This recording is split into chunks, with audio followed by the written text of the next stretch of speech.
সেনাপ্রধান জনাব ওয়াকারুজ্জামান গতকাল দেখা করেছেন বেগম খালেদা জিয়ার সাথে। আপাত দৃষ্টিতে এটা খুব সৌজন্য সাক্ষাৎকার বলেই মনে হতে পারে, কিন্তু আমি বিশ্বাস করি বা আপনারা অনেকেও নিশ্চয়ই বুঝতে পারছেন এর অন্য সিম্বলিক ভ্যালু আছে, নিশ্চয়ই আছে।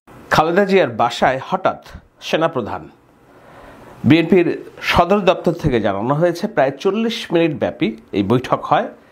হঠাৎ করে সেনাপ্রধান বেগম খালেদা জিয়ার সাথে সাক্ষাৎ করেছেন। তিনি বলতেছেন এটা নাকি সৌজন্য সাক্ষাৎ করেছেন। আসলে কি সৌজন্য সাক্ষাৎ, নাকি সেনাপ্রধান বিএনপির নেত্রী বেগম খালেদা জিয়ার সাথে কোনো গোপন চুক্তি করেছেন? দর্শক, এই বৈঠক নিয়ে নানা আলোচনা হচ্ছে, সমালোচনা হচ্ছে, হয়তো আপনি এমন শুনেছেন। তবে প্রকৃতপক্ষে বেরিয়ে আসলো যে সেনাপ্রধান আসলেও বেগম জিয়ার সাথে কি নিয়ে আলোচনা করতে গিয়েছেন, তার স্ত্রী সহ।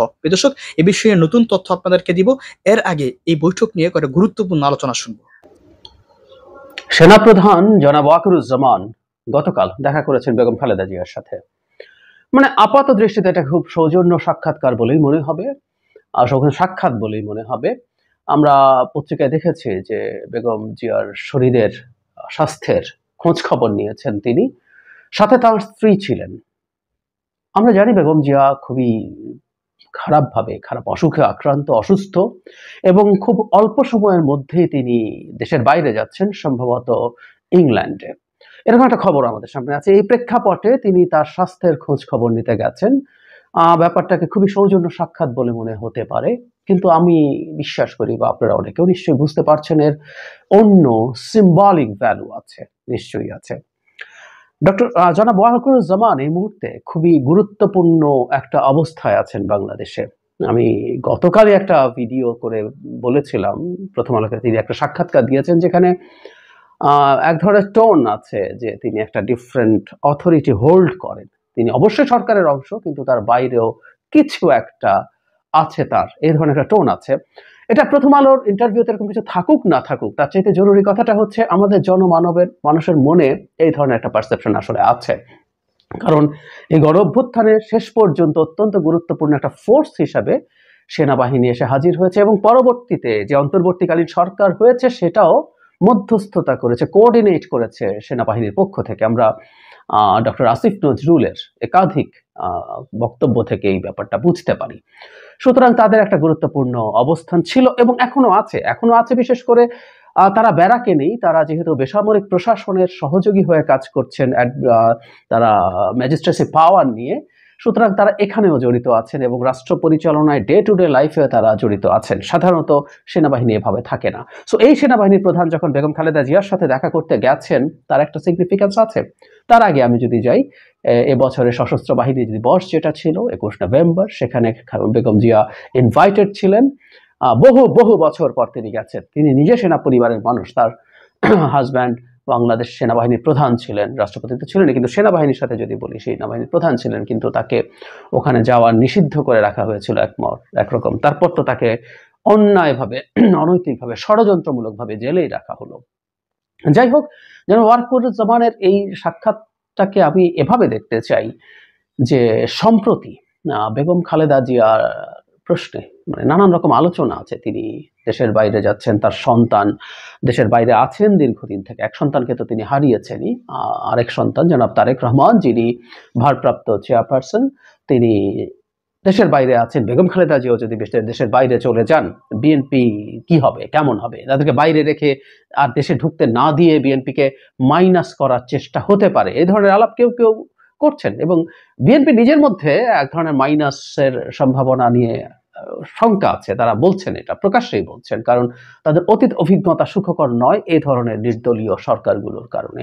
এবং আমরা দেখব নানান প্রান্ত থেকে বিএনপি যে ইলেকশন চাইছে, তারা বলছেন যে ইলেকশনটা হওয়া জরুরি এবং সংস্কারের মেজরিটি ইলেকশনের পরে হওয়া উচিত। এটা শুধুমাত্র সরকারের লোকজন না, সরকারের লোকজন তো বলছেনই, অত্যন্ত চাঁচাছোলা ভাষায় ক্ষুব্ধভাবে বিএনপিকে বকাঝকা করছেন। এর বাইরেও কিছু মানুষজন, কিছু পাবলিক ইন্টেলেকচুয়ালস খুব জোরে সোরে বিএনপিকে গালিগালাজ করছেন।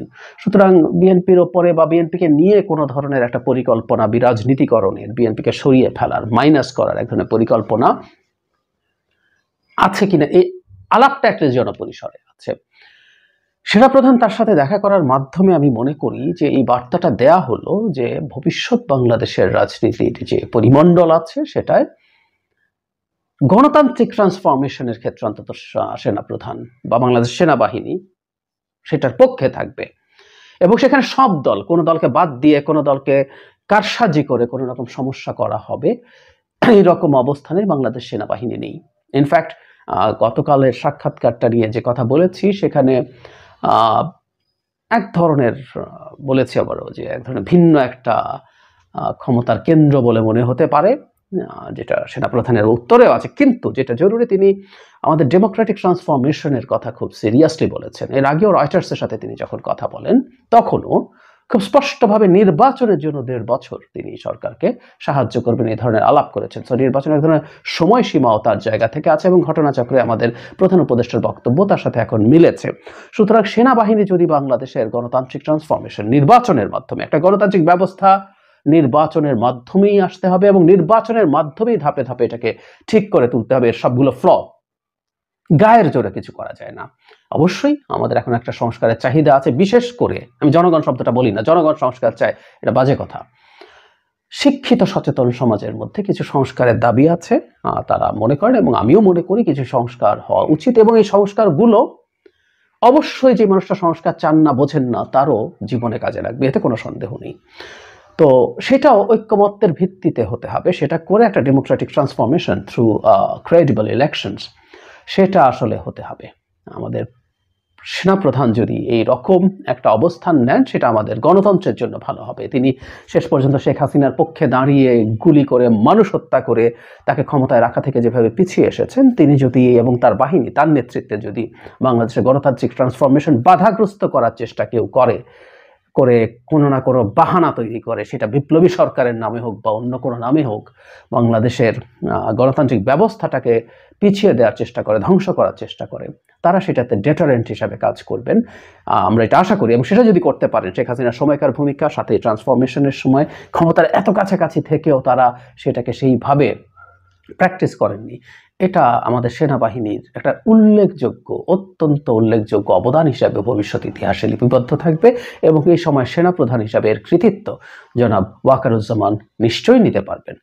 আর আমি মনে করি খুবই রাইটলি তিনি বেগম খালেদা জিয়ার সাথে দেখা করেছেন। তিনি যখন সেনা কুঞ্জে বেগম খালেদা জিয়াকে নেওয়া হয়েছিল সেই সময়, এবং শুধু সেটাও না, তার সম্পর্কে অনেকবার অনেক মিডিয়াতে বেগম খালেদা জিয়ার কন্ট্রিবিউশন আমাদের এই গণতান্ত্রিক লড়াইয়ে আমি বহুবার বলেছি, নিজের জীবনের ঝুঁকি নিয়ে উনি এটা করেছেন, ওনার আয়ুর ঝুঁকি নিয়ে, লাইফ এক্সপেক্টেন্সির ঝুঁকি নিয়ে। ওনার আয়ু উনি মেডিকেল টার্মস অ্যাটলিস্ট অতটা পাবেন না, আর যেহেতু উনি তার যে লিভার সিরোসিস হয়েছে, ট্রান্সপ্লান্ট নেওয়ার যে সময় ছিল, উনি অনেক আগে কম্প্রোমাইজ করলে উনি এই সবগুলো থেকে ঝুঁকিমুক্ত থাকতে পারতেন, কিন্তু তিনি না, তিনি জেলে গেছেন সরকারের সাথে কোনো কারসাজিতে, সরকারের কোনো সমঝোতায় তিনি যাননি, এবং এরপরে যাবতীয় এই 24-এর আমির নির্বাচনের আগেও তার সাথে নেগোশিয়েট করার চেষ্টা হয়েছিল, কখনোই উনি করেননি। তার এই অবিশ্বাস্য আপোষহীন, তার একটা ব্র্যান্ডিং, তার এই আপোষহীন ব্র্যান্ডিং কখনো কখনো হয়তো ঠিক কাজ করে, কিন্তু বেশিরভাগ ক্ষেত্রে সেই 86 থেকে শুরু চমৎকার কাজ করেছে। এবং আমাদের এই ডেমোক্রেটিক ট্রান্সফরমেশনে বেগম খালেদা জিয়া মানে ব্যাকগ্রাউন্ডে সবচেয়ে শক্তিশালী ভূমিকার মধ্যে ছিলেন। আর একটা কথা খুব জরুরি, বিএনপি আজকে যে রাজনৈতিক দল হিসেবে দাঁড়িয়েছে, মানে সরকারের যে যারা স্টুডেন্ট, যারা দল করছেন, তারা কিংস পার্টি করছেন, যখন আলোচনা আসে তখন বলা হয় যে বিএনপি তো king's party, BNP king's party, তাতে কি হয়েছে, কিংস পার্টি ভালো হতেই পারে, এরকম কেউ কেউ বলেন। বিএনপির জন্ম ক্ষমতায় থাকাকালীন সময় কোনো সন্দেহ নেই, কিন্তু জিয়াউর রহমানের সময় বিএনপি যে তৈরি হয়েছে সেটা আসলে রাজনৈতিক দল হয়ে উঠেছে বেগম খালেদা জিয়ার হাতে। উনি এরশাদ বিরোধী আন্দোলনের সময় এটাকে রাজনৈতিক দল হিসাবে ম্যাচিওর করে তুলেছেন। এর আগেও ছিল, কিন্তু এটা ম্যাচিওর হয়েছে। এবং এরপর শেখ হাসিনার গত 15 বছরে তো এটা অকল্পনীয় সাফল্য অর্জন করেছে। এটা পোড় খাওয়া একটা রাজনৈতিক দলে পরিণত হয়েছে। বেগম খালেদা জিয়া একটা সময় ছিলেন, পরবর্তীতে তার সন্তান জনাব তারেক রহমানের নেতৃত্বে কাজটা হয়েছে বিএনপি। সুতরাং এত সোজা না একটা রাজনৈতিক দলের ক্ষমতার থাকা অবস্থা, আর ক্ষমতা থাকলেও কি সবাই পারে। জিয়াউর রহমানের দেশের প্রতি, রাষ্ট্রের প্রতি সে কন্ট্রিবিউশন ছিল বলেই তিনি সেটা পেরেছেন। এরশাদ তার দ্বিগুণের মতো ক্ষমতায় থেকেও লাভ কিছু করতে পারেননি। সো এই বেগম খালেদা জিয়াকে আমাদের গণতান্ত্রিক লড়াই, এটা শুধু এইবারকার কথা বলছি না, আবহমান কাল থেকে, সেই এরশাদের সময় থেকে, এরশাদের নির্বাচন প্রত্যাখ্যান থেকে শুরু করে সবকিছু, প্রধানমন্ত্রী হিসেবেও নিশ্চয়ই তার অনেক কৃতিত্ব আছে, কিছু ভুল ভ্রান্তি আছে, পৃথিবীর সব মানুষের কিছু ভুল ভ্রান্তি থাকে। সো বেগম খালেদা জিয়ার প্রতি এই শ্রদ্ধা দেখিয়ে খুবই চমৎকার কাজ করেছেন জেনারেল ওয়াকারুজ্জামান। আমরা নিশ্চয়ই আমাদের গণতান্ত্রিক ট্রান্সফরমেশনের পর এই পথটাকে ঠিক রাখতে এবং ডেটারেন্ট, বারবার বলছি উনি ডেটারেন্ট হিসাবে কাজ করতে পারেন, উনি সেটা করে যাবেন, আমরা এই আশা রাখতে চাই। খালেদা জিয়ার বাসায় হঠাৎ সেনাপ্রধান। বিএনপির সদর দপ্তর থেকে জানানো হয়েছে প্রায় 40 মিনিট ব্যাপী এই বৈঠক হয় খালেদা জিয়া এবং সেনাপ্রধান ওয়াকারুজ্জামানের সাথে। এটি বর্তমান সময়ের খুবই চমকপ্রদ একটি ঘটনা এবং রাজনীতির টার্নিং পয়েন্টও বলা যেতে পারে। অনেকগুলো টার্নিং পয়েন্ট হয়েছে এর মধ্যে, কিন্তু এটি সবচেয়ে বড় এবং উল্লেখযোগ্য ঘটনা বলেই মনে হচ্ছে। এখন সেনাপ্রধান আপাতত যে ব্যাখ্যা দিয়েছেন, দুঃখিত, বিএনপির তরফ থেকে যে ব্যাখ্যা দেওয়া হয়েছে সেখানে বলা হয়েছে যে বেগম খালেদা জিয়া অসুস্থ, বর্ষিয়ান নেত্রী, তার শরীরের খোঁজখবর নেওয়ার জন্য এসেছিলেন সেনাপ্রধান এবং তার সাথে তার স্ত্রীও ছিল। বোঝাই যাচ্ছে যে এটি একটি একান্তই পারিবারিক একটি আলাপ, এখানে আনুষ্ঠানিকতার নেই, অর্থাৎ বাংলাদেশের সেনাপ্রধান হিসেবে একজন রাজনৈতিক দলের নেত্রীর সাথে দেখা করতে এসছেন, 1-to-1 বৈঠক, এরকম কিছু বিষয় বলে আপাতত ধরে নেওয়ার বিষয় নেই। কিন্তু তারপরেও এই বিষয়টি রাজনীতিতে অত্যন্ত গুরুত্বপূর্ণ একটি বিষয় বলে ধরে নিতে হচ্ছে এই কারণে যে বর্তমান যেই রাজনৈতিক প্রেক্ষাপট, যে অচলায়তন, অচলাবস্থা, সংশয়, দ্বন্দ্ব, নির্বাচন প্রশ্নে সরকার এবং বিএনপির সাথে যে দ্বন্দ্ব, ছাত্র এবং ছাত্রদের যে সরকার, সেই সরকারের কিছু মুভ, যেসব বিষয় নিয়ে সরকার ইউনূস নিজেও বিব্রত, এই সমস্ত নানান কারণে যখন রাজনীতির অচলাবস্থা, ঠিক সে সময়ে বেগম জিয়ার সাথে সেনাপ্রধানের এই বৈঠক অনেকগুলো প্রশ্নের উদ্বেগ করেছে। আমার হিসাবে, আমি সব জানতা নই, আমার সাথে বিএনপি কিংবা আমার সাথে সেনাপ্রধানের সংশ্লিষ্ট ঘনিষ্ঠ কোনো সূত্রের কোনো যোগাযোগও নেই। আমি কেবল আন্দাজ করতে পারি যে এই বৈঠকটি কিসের জন্য হয়েছে, কেন হয়েছে, আবার ভুলও হতে পারে, কিন্তু আমার আন্দাজ, আমার ইনটুইশন, আমার ইকুয়েশন, সমীকরণ যেটা বলে সেটা হলো যে মূলত ওয়াকারুজ্জামান গিয়েছিলেন বেগম জিয়ার সাথে তার যে অবস্থান সেটি ব্যাখ্যা করতে এবং সেনাবাহিনী কি চায় সেটা ব্যাখ্যা করতে। এর সাথে তিনি হয়তোবা বিএনপির তরফ থেকেও কিছু মনোভাব জানার চেষ্টা করেছেন। প্রথমে বলি যে কি মনোভাব জানার চেষ্টা করেছেন এবং কোন প্রেক্ষিতে বৈঠকটি হয়েছে সেটির একটু প্রেক্ষাপট আপনাদের মনে করিয়ে দিতে চাই। একদিন আগে সেনাপ্রধানের একটি সাক্ষাৎকার প্রকাশিত হয় প্রথম আলোতে, আপনারা অনেকেই পড়েছেন সেটা। সেখানে তিনি বলেছেন যে সেনাবাহিনী কখনোই, তার নেতৃত্বে সেনাবাহিনী রাজনীতিতে জড়াবে না, নাকও গলাবে না। আমরা এই সেনাপ্রধানের অনেক বিষয়ে সমালোচনা করতে পারি, কিন্তু একটা বিষয়ে তাকে প্রশংসা করতেই হয় যে 5 আগস্ট তিনি এক রক্তক্ষয়ী একটা ঝামেলা থেকে বাঁচিয়ে দিয়েছেন বাংলাদেশকে। তিনি সেনাপ্রধান হিসেবে সকল রকম সাংবিধানিক অর্ডার তার কাছে ছিল এবং সাংবিধানিকভাবে তিনি দায়বদ্ধও ছিলেন সরকারের যে কোনো রকম অর্ডার, নির্দেশ পালন করার জন্য। সরকারের নির্দেশ ছিল যেভাবেই হোক এই ছাত্র জনতার বিক্ষোভ দমাতে হবে, কিন্তু সরকার প্রধানের সেই নির্দেশনা অমান্য করেছিলেন সেনাপ্রধান যে না, সাধারণ জনতার গায়ে রক্তের দাগ যে সেটা দায় নেবে না সেনাবাহিনী, সেই অজুহাতে, যার প্রেক্ষিতে আমরা সে সময় বলেছিলাম যে হয়তোবা আমরা এই শেখ হাসিনার স্বৈরশাসনকে বিতাড়িত করতে পারতাম, আরও হয়তো অনেকদিন সময় লাগতো, কিন্তু প্রাণ যেত অন্তত 10,000 থেকে লক্ষাধিক ছাত্র জনতার, যেটা বাংলাদেশের ইতিহাসে এক কলঙ্কজনক অধ্যায় হয়ে থাকতো। এবং সেই সাথে সেনাবাহিনীর যেই অর্জন, সেনাবাহিনীর যেই ভালোবাসা মানুষের মনে আছে সেনাবাহিনীর সম্পর্কে, সেটাও ধূলিসাৎ হয়ে যেত, যেটা পুলিশ এবং অন্যান্য বাহিনী সম্পর্কেও ধূলিসাৎ হয়ে গিয়েছে, যেটা রেস্টোর করতে, ফিরিয়ে আনতে অনেক কষ্ট হচ্ছে সেই সব বাহিনীদেরকে। সুতরাং সেদিক দিয়ে একটা ভালো কাজ করেছেন। দ্বিতীয় ভালো কাজ হচ্ছে আমরা 11 তত্ত্বাবধায়ক সরকারের আমলের যেই অভিজ্ঞতা দেখি, যে সেই আমলটি সেনাবাহিনী দীর্ঘদিন রাজনীতির মাঠে নাক গলানোর কারণে সেনাবাহিনীর ভিতরে যে অসন্তোষ এবং নানান রকম স্বার্থ সংশ্লিষ্ট দ্বন্দ্বে যে তারা জড়িয়ে গিয়েছিল, যার প্রেক্ষিতে বিডিআর হত্যাকাণ্ডের মতো ঘটনাকে জাস্টিফাই করার সুযোগ হয়েছিল, যে সেনাবাহিনীর সদস্যরা চাল ডাল গম এইসব ভাগাভাগি নিয়ে নিজেদের মধ্যে বিডিআরের সাথে দ্বন্দ্ব জড়িয়ে পড়েছিলেন সে সময় ব্যাখ্যা দেওয়া হয়েছিল। এর ভিতরে আরও অনেক কাহিনী আছে, কাহিনী থাকতে পারে, যেসব নিশ্চয়ই বেরিয়ে আসবে সত্যতা এই বিডিআর হত্যাকাণ্ডের যে তদন্ত কমিশন গঠিত হয়েছে নতুন করে সেখানে। কিন্তু আপাতত দৃষ্টিতে সেই যে দ্বন্দ্ব সেনাবাহিনী দীর্ঘদিন রাজনীতির মাঠ নিয়ন্ত্রণ করার ক্ষেত্রে, সেখানে 57 জন চৌকস অফিসার বাংলাদেশের তাদের প্রাণ উৎসর্গ করতে হয়েছিল, সেটা বাংলাদেশের সেনাবাহিনীর জন্য সবচেয়ে বড় যে ক্ষতি, সেই ক্ষতি আজও বয়ে বেড়াচ্ছে বাংলাদেশের সেনাবাহিনী।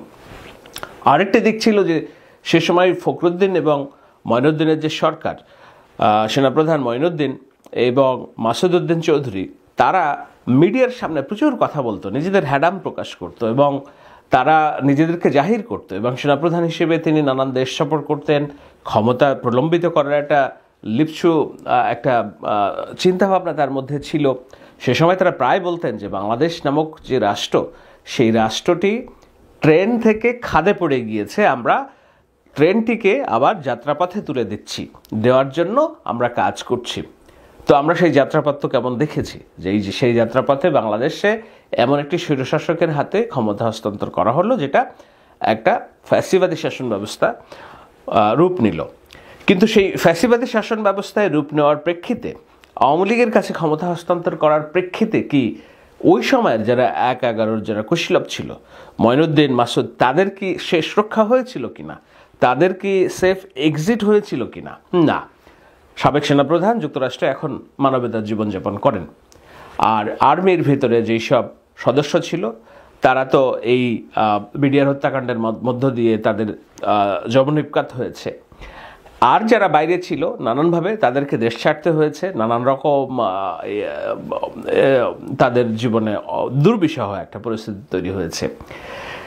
তো এই সমস্ত কারণে বর্তমান সেনাপ্রধান আমরা তুলনামূলকভাবে যদি দেখি, তিনি সেনাবাহিনীকে এই যে মিডিয়ার সামনে আসা, নিজে মিডিয়ার সামনে কথা বলা, সেনাবাহিনীর সরকার হিসেবে নিজেকে প্রতিষ্ঠিত করা কিংবা খুব বেশি ভাব নেওয়া, ক্ষমতাকে প্রলম্বিত করার যে প্রচেষ্টা, এই সবগুলো ব্যাপারে তিনি চৌকস একটা ভূমিকা পালন করছেন আপাতত দৃষ্টিতে মনে হচ্ছে। তার বিরুদ্ধে যদিও অনেক অভিযোগ রয়েছে যে তিনি কেন সেনা সদর দপ্তরে কিংবা বিভিন্ন ক্যান্টনমেন্টে যেসব আওয়ামী লীগের কর্মীরা আশ্রয় নিয়েছিলেন তাদেরকে কেন মুক্ত করে দিলেন, তারপরে সেনাবাহিনীর অভ্যন্তরে আওয়ামী লীগ সমর্থিত অনেক কর্মচারী অফিসারদের এখনও বহাল তবিয়তে কাজ করে যাচ্ছে, নানান অভিযোগ আছে। কিন্তু বড় দাগে তাকে এই সাধুবাদটা দিতে হয় যে তিনি নিজের চেহারা দেখান না মিডিয়াতে, ক্ষমতা প্রলম্বিত করার ব্যাপারে তার কোনো আগ্রহ নেই।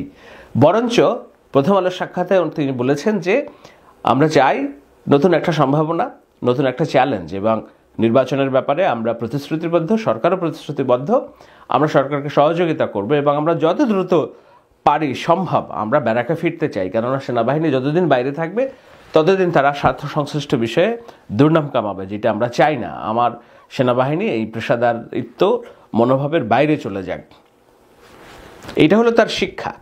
তো সেই শিক্ষা যদি সে নিয়ে থাকে এবং আমরা দেখছি গত 6 মাসে সেসব পালন করছে, তাহলে তার কি দরকার? তার দরকার হলো একটা সেফ এক্সিট দরকার। শেখ ওয়াকারুজ্জামান যে ভূমিকা পালন করেছেন 5 আগস্ট, সেই তার ভূমিকার কারণে শেখ হাসিনা তার সেফ এক্সিট পয়েন্ট না, আওয়ামী লীগের প্রত্যাবর্তন তার সেফ এক্সিট পয়েন্ট না। একদিনের জন্য যদি শেখ হাসিনা জীবিত থাকা অবস্থায় ওয়াকারুজ্জামানকে পায় ফাঁসিতে ঝুলাবে।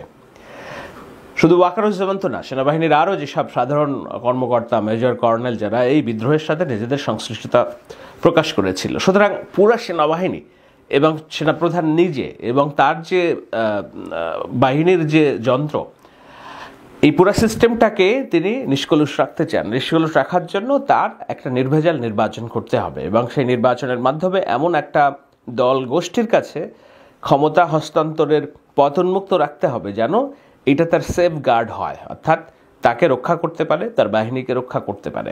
একেবারে পিতার মতো ভূমিকা, পিতা যেমন তার সন্তানদের রক্ষা করার জন্য সব রকম চিন্তা করে, আমার মনে হয় ওয়াকারুজ্জামান সেই চিন্তাটাই করছে। সম্ভবত সে কারণেই বেগম জিয়ার কাছে তিনি আলোচনা করতে গিয়েছিলেন। এইটা চমকপ্রদ ঘটনা বলছে এই কারণে, তার শরীরের যদি খোঁজখবর নিতেই হতো তিনি 5 আগস্টের পরপরই নিতেন। কেন হঠাৎ করে এখন নিচ্ছেন যখন বেগম জিয়া যাচ্ছেন দেশের বাইরে, অর্থাৎ লন্ডনে যাচ্ছেন?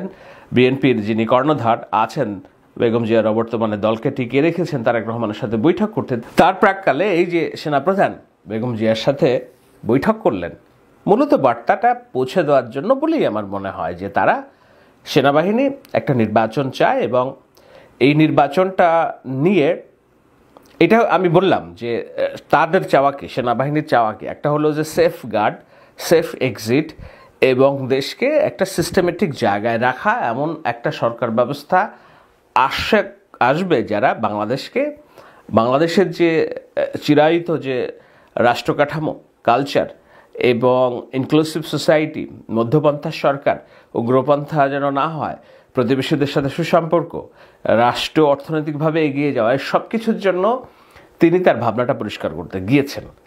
এখন এর বাইরে আরও অনেকগুলো ব্যাখ্যা আছে। সেটি হলো যে এই যখন সেনাপ্রধানের অবস্থান, সেনাপ্রধান আপাতত দৃষ্টিতে মনে হচ্ছে যে ইউনূসের যে সরকার, সেই সরকার বেশ কিছু জায়গায় ব্যর্থতার পরিচয় দিয়েছে, ব্যর্থ হচ্ছেও। বাজার ব্যবস্থাপনা আমি জানি না কি অবস্থা, কিন্তু সরকার ব্যবস্থাপনা যে চরম অদক্ষতা সেটি নিশ্চয়ই আপনাদের কেউ অস্বীকার করবেন না। তো সেই জায়গায় আরও কিছু সামাজিক অস্থিরতার জন্ম দিয়েছে, যেগুলোর অনেকাংশেই ট্যাকেল করা গিয়েছে, কিন্তু যেই জায়গাটাতে ট্যাকেল করা যায়নি সেটা হলো ছাত্র সমন্বয়কদের সম্মিলিত কিছু কিছু যে উদ্যোগ, পদক্ষেপ, সেগুলো খুব হঠকারী। যেমন এই যে বিপ্লবী সরকারের ঘোষণা দেওয়া, সংবিধান কবর দেওয়া, এটি নিশ্চয়ই সরকার পছন্দ করে না বলেই বাগড়া দিয়েছে এবং সেনাবাহিনীও পছন্দ করেনি, এবং করেনি বলেই তারা এবং বিএনপি সবচেয়ে বড় দল একসাথে মার্চ করেছে। মার্চ করার প্রেক্ষিতে সব কিছুই থেমে গিয়েছে বলা চলে।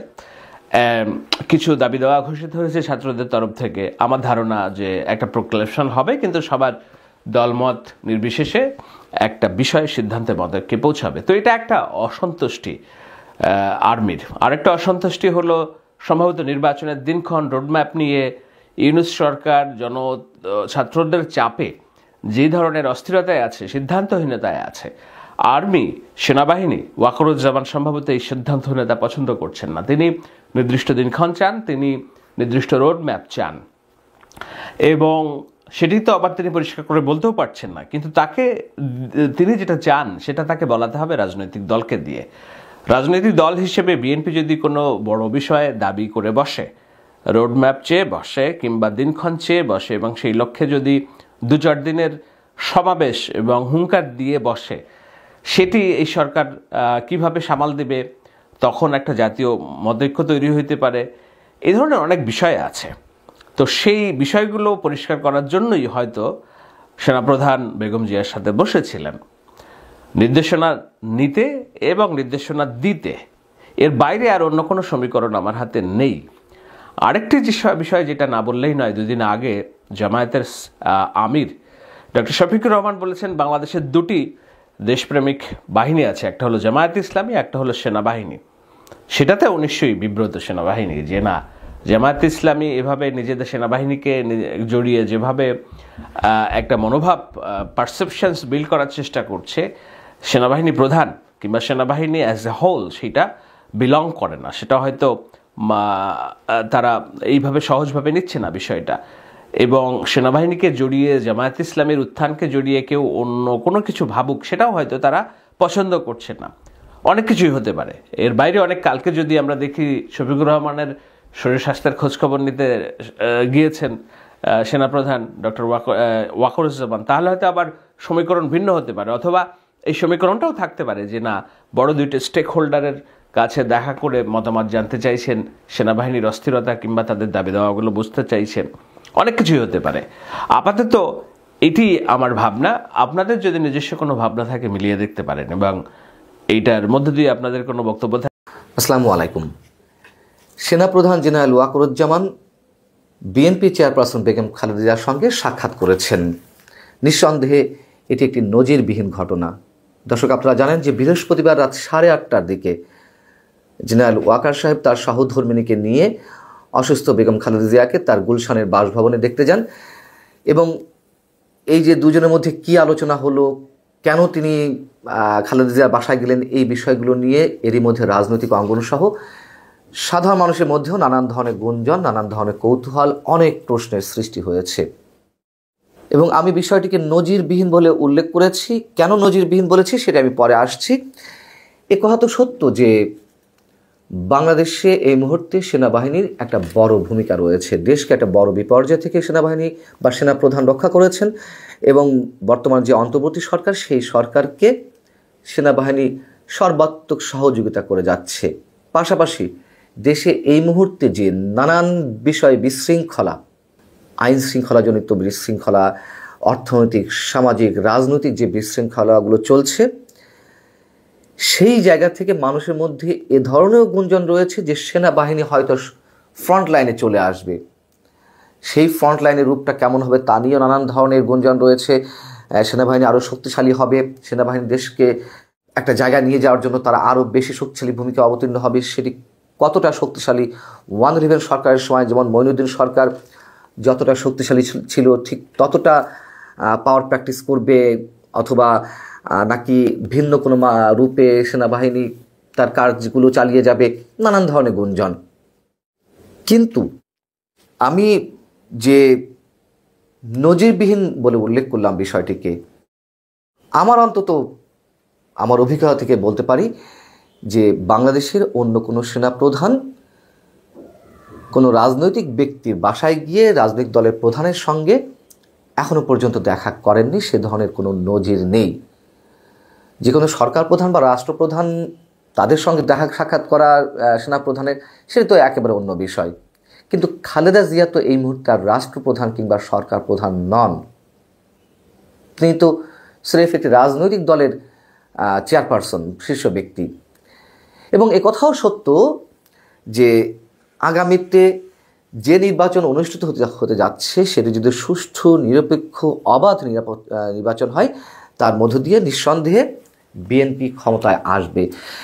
যতই ক্ষমতায় আসুক না কেন, যত নিশ্চয়তায় থাকুক না কেন, সেই ভাবি সরকারি দল বা সেই দলের যদি সেই দল ক্ষমতা আসার পরে খালেদা জিয়া যদি প্রধানমন্ত্রী হয়েও থাকেন, সে ধরনের নিশ্চয়তা থেকেও থাকে, তারপরেও তো এই মুহূর্তে তো তিনি সেই জায়গায় যাননি।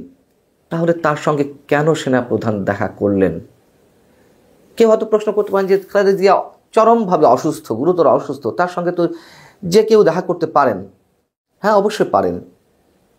কিন্তু সেনাবাহিনী প্রধানের মতন একজন গুরুত্বপূর্ণ ব্যক্তি, তিনি যদি খালেদা জিয়ার মতো মানুষ হসপিটালে থাকেন, সেখানে দেখতে যাওয়া এক কথা, আর তার বাসায় দেখতে যাওয়া নিশ্চয়ই অনেক ধরনের পার্থক্য। এবং যে কেউ ইচ্ছা করলেই অন্তত সেনাপ্রধানের মতন গুরুত্বপূর্ণ একজন ব্যক্তি, স্পর্শকাতর একটি বাহিনীর প্রধান, তার তো নানান ধরনের লিমিটেশনস থাকে। এটি তো বাস্তবতা। রাষ্ট্রীয় কিছু আচার মেনে চলতে হয়। আমি বলছি না এখানে রাষ্ট্রীয় আচারের কোনো লঙ্ঘন হয়েছে, তবে যে প্রথা অথবা যেগুলো আমরা দেখে এসেছি সেখান থেকে খানিকটা চোখে পড়ছে বিধায় নানান ধরনের প্রশ্ন, নানান ধরনের গুঞ্জন। দুজনের মধ্যে তাহলে কি আলোচনা হলো? 40 মিনিট তারা অবস্থান করছিলেন, কথা বলেছেন। আমার যেটি ধারণা সেটিও আমি স্পষ্ট করছি না, তবে খালেদা জিয়ার বিদেশ যাওয়া নিয়ে আওয়ামী লীগ সরকারের সময় তো নানান ধরনের বাধা ছিল, তাকে বিদেশ যেতে দেওয়া হয়নি। তিনি অবশ্যই গুরুতর অসুস্থ অনেক আগে থেকেই। কিন্তু অন্তর্বর্তী সরকার গঠনের পর অনেক ধরনের কথা উঠছে যে -2 ফর্মুলা কার্যকর করা একটা চিন্তাভাবনা সরকারের মধ্যে থাকতেও পারে বা হয়তো রয়েছে। এবং সেই জায়গা থেকে আওয়ামী লীগ সরকার যেমন চরম বাধা দিয়েছে খালেদা জিয়াকে বিদেশ যাত্রার জন্য, আবার ঠিক উল্টোটি খালেদা জিয়া এই সরকারের সময় তার যে বিদেশে যাওয়ার নিয়ে আলোচনা, সরকারের পক্ষ থেকে কোনো বাধা নেই, সরকারের পক্ষ থেকে সব ধরনের সহযোগিতা করা হচ্ছে। এর মধ্যে একাধিকবার খালেদা জিয়ার বিদেশ যাত্রার তারিখ বিএনপি থেকে জানানো হলেও খালেদা জিয়া বিদেশে যাননি। কেন যাননি? এই ধরনের তো কথাবার্তা রয়েছে যে -2 ফর্মুলা যদি বাস্তবায়ন করা হয়ে থাকে বা বাস্তবায়নের কোনো পরিকল্পনা থাকে বর্তমান সরকারের, তিনি বিদেশ গেলে হয়তো আর বিদেশ থেকে আসতে দেয়া হবে না। তার ধারাবাহিকতায় আমরা জানি যে আগামী সোমবার খালেদা জিয়ার বিদেশ যাত্রার কথা রয়েছে চিকিৎসার জন্য। এটি দলের পক্ষ থেকে বলা হয়েছে, কিন্তু সেটিও যে নিশ্চিত তা এখনও বলা যাচ্ছে না। এর আগেও তারিখ নির্ধারণ হয়েছে, তার যাওয়ার জন্য সব ধরনের ব্যবস্থা হয়েছে। তার সফর সঙ্গী কারা থাকবে, কোথায় যাবেন, কিভাবে যাবেন, আগে লন্ডন হয়ে যাবেন চিকিৎসার জন্য অন্য কোথাও, নাকি লন্ডন থেকে হজে যাবেন, এই নানান ধরনের কথাবার্তা। তো সেই জায়গা থেকে সোমবার বিদেশ যাত্রার কথা রয়েছে এখনো পর্যন্ত। তার আগে আমাদের সেনাপ্রধান তার সঙ্গে সাক্ষাৎ করলেন। এগুলো আমাদের সব ধারণার বিষয়, এবং যা কিছু গুঞ্জন চলছে, যা কিছু কৌতূহলের সৃষ্টি হয়েছে, সেখান থেকেই আমি কথাগুলো বলছি। তাহলে সেনাপ্রধান কি মেসেজ দিলেন? আসলেই কোনো মেসেজ দিয়েছেন? আমরা প্রথমত ধরে নিতে চাই যে তিনি সত্যি সত্যি অসুস্থ একজন গুরুত্বপূর্ণ ব্যক্তিকে, বাংলাদেশের এই মুহূর্তে গুরুত্বপূর্ণ ব্যক্তিকে দেখতে গেছেন। এবং কতটা গুরুত্বপূর্ণ তা তো আমরা দেখেছি। সশস্ত্র বাহিনী দিবসে গত কয়েকদিন আগে সেনাকুঞ্জে যখন খালেদা জিয়া আমন্ত্রিত হয়ে গেলেন, তখন তিনিই ছিলেন মধ্যমণি, এবং সেনাবাহিনীর পক্ষ থেকেও তাকে যথেষ্ট পরিমাণ সম্মান দেওয়া হয়েছে। এখন বিষয় হচ্ছে যে তার বিদেশ যাত্রার আগে সেনাপ্রধানের এই সাক্ষাৎ নিয়ে যে নানান ধরনের কৌতূহল সৃষ্টি হচ্ছে, তার মধ্যে একটি হচ্ছে, তাহলে কি সেনাপ্রধান কোনো মেসেজ দিলেন যে না, আপনি যেন না বিদেশে, বিদেশ যাওয়ার এই মুহূর্তে কোনো প্রয়োজন নেই, এবং গেলে অন্য কিছু হতে পারে, আমরা জানি না। আবার এমনটাও শোনা যাচ্ছে যে না, তিনি হয়তো বলেছেন বা বলে থাকতে পারেন, আপনি নিঃসংকোচে নিঃসন্দেহে আপনি আপনার চিকিৎসার জন্য যেতে পারেন, তাতে কোনো সমস্যা নেই। যত ধরনের গুঞ্জন বা গুজব যাই চলুক না কেন, যে -2 ফর্মুলা কার্যকর করা হবে, এগুলোর কোনো ভিত্তি নেই। দুটোর যে কোনো একটি হতে পারে। তবে সেনাপ্রধান জেনারেল ওয়াকারুজ্জামান শুধুমাত্র অসুস্থ মানুষকে, খালেদা জিয়ার মতো একজন গুরুত্বপূর্ণ ব্যক্তিকে যে দেখতে বাসায় গেছেন, এটি আসলে সহজে অনেকে মেনে নিতে পারছেন না। তবে অনেক কিছু দর্শক আলোচনা শুনে মন্তব্য করবেন। তো আমার ব্যক্তিগত মতামত হচ্ছে, সেনাপ্রধান হয়তোবা বেগম জিয়াকে আশ্বস্ত করতে গিয়েছিলেন, আর বেগম জিয়াকে উদ্দেশ্য করে, তার অসুস্থতাকে উদ্দেশ্য করে হয়তোবা বিএনপির বড় নেত্রী বা নেতাদের সাথেও তিনি কথা বলেছেন, তার স্ত্রী সহ গিয়ে এটা হয়তোবা আশ্বস্ত করেছেন। যেহেতু সেনাপ্রধান বুঝতে পারতেছেন সামনের রাজনীতিতে বেগম জিয়া বা বিএনপির বিকল্প নেই, বিএনপিকে আশ্বস্ত করেছেন যে আমি আপনাদের পক্ষে বা আপনাদের কাছে আছি, আমি এর বাইরে যাব না, আপনারা আমার জায়গা এবং আমার সবকিছু ঠিক রাখেন, ইনশাল্লাহ আমি আপনাদের কাছে থাকবো। এই নিশ্চয়তা হয়তোবা এই সেনাপ্রধান বিএনপিকে দিয়ে এসেছে, সেটাই নিশ্চিত করতেই তিনি সেখানে গিয়েছিলেন, আর এটাই হয়েছে। আর এটাই আমি মনে করতেছি, বিশ্লেষণ যেটাই শুনেছেন না, ভিডিও শুনিয়েছি, কিন্তু প্রকৃতপক্ষে এই ঘটনাগুলোই ঘটেছে। যাক প্রিয় দর্শক, আলোচনা শুনেছে, শুনে আপনার মন্তব্য কমেন্ট বক্সে কমেন্ট করুন।